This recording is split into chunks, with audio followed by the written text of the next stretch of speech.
Bienvenue sur ce podcast Duchasse, le chemin du yoga.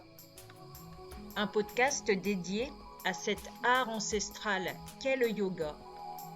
Un podcast où je partagerai mes connaissances, mes réflexions, ma façon d'aborder le yoga, ma façon d'enseigner le yoga. Bref, ce podcast est un lieu d'échange et de partage de ma passion. Dans cet épisode, j'expliquerai comment j'aimerais que mes élèves vivent une posture de yoga.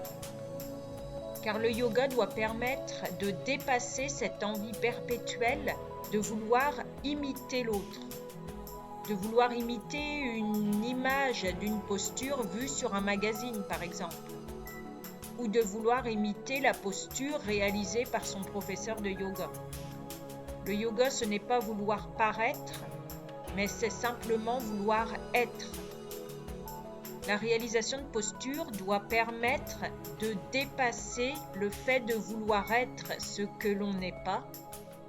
Et pour cela, le professeur doit savoir guider l'élève étape par étape pour qu'il puisse s'approprier une posture, non pas en voulant imiter quelque chose ou quelqu'un, mais en se l'appropriant pour lui-même, étape par étape.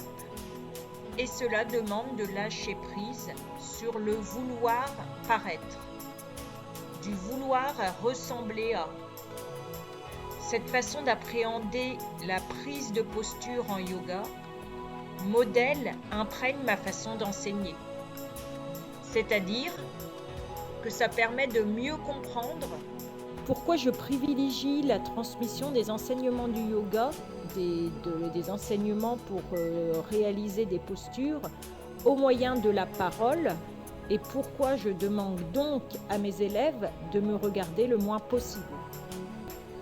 En fait, je considère qu'une posture de yoga ne doit pas être une imitation d'une image ou d'un modèle, une imitation de quelqu'un qui réalise la posture. Dans la société d'aujourd'hui, c'est vrai qu'on s'identifie souvent à des personnes, qu'on veut s'intégrer dans des groupes, dans la société donc, et que pour cela, on adopte des codes vestimentaires, des codes de langage, des mimiques même parfois, qui nous permettent de nous intégrer dans des groupes et de ne pas être rejetés. Ça peut même être des idéologies politiques, économiques, des modes de vie particuliers. Bref, on essaie souvent d'imiter quelqu'un ou un mode de vie. En faisant cela, c'est notre ego qui parle. On est dans la représentation, on veut paraître. Et malgré les apparences, le yoga, ça devrait être tout l'inverse. On doit réaliser une posture, non pas pour paraître, mais pour être. On pourrait croire qu'être un véritable yogi, c'est réaliser des postures à la perfection. C'est-à-dire, d'un point de vue esthétique, que la posture soit parfaite d'un point de vue esthétique et visuel. Mais pas du tout. Un idéal postural ne passe pas par l'esthétique, surtout pas. Une posture ne doit pas nous aider à paraître quelqu'un que l'on n'est pas. On a notre propre corps avec ses limitations. On est tous différents. Notre corps marque des événements de la vie, heureux ou malheureux, et il faut accepter ce corps. Les postures doivent être un outil de transfiguration. C'est-à-dire qu'elles doivent nous permettre d'accéder à notre essence, à ce que l'on est réellement. Elles doivent nous permettre d'accepter ce que l'on est, d'accepter notre corps, nos limitations, nos difficultés. C'est un outil de transfiguration, car au lieu de permettre d'imiter une image ou quelqu'un, elles doivent nous permettre d'incarner pleinement qui l'on est. Et pour réaliser les postures avec cette intention d'incarner qui l'on est au travers d'une posture, Il ne faut surtout pas vouloir imiter son professeur ou vouloir représenter une image. Il faut écouter attentivement les indications du professeur qui place la posture, avec ce que l'on a compris, ce que l'on a retenu, avec ce que notre corps a intégré, avec les capacités de notre corps ici et maintenant. On doit, étape par étape, construire la posture.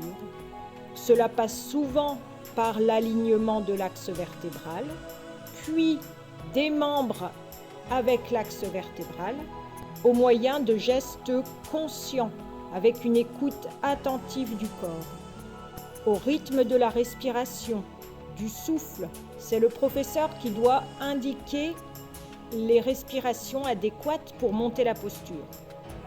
Chaque indication de placement d'un membre ou d'une articulation permet à l'élève de déplacer sa conscience dans son propre corps.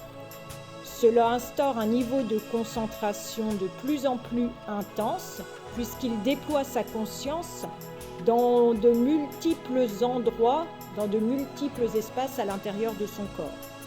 Pour arriver à un moment donné à un état de concentration très intense, à un vide mental, les pensées ne peuvent plus émerger dans son corps mental, et quand la posture est définitivement placée, avec les limitations corporelles de l'élève, sa conscience est placée dans chacune des zones qu'il doit contrôler, et là, il accède à la pleine conscience, à l'état de yoga, à l'état d'union de son corps physique. Il s'est reconnecté à son corps étape par étape, au rythme des indications de positionnement de son corps par le professeur.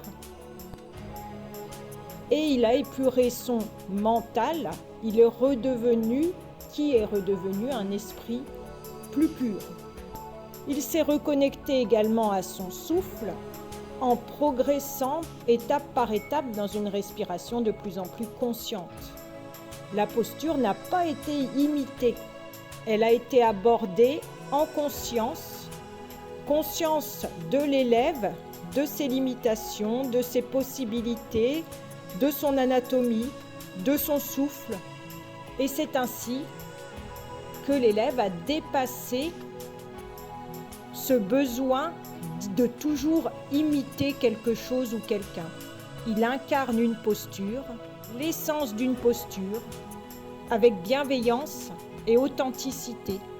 Il se reconnecte à son essence profonde, à ce qu'il est réellement et non pas à ce qu'il voudrait paraître.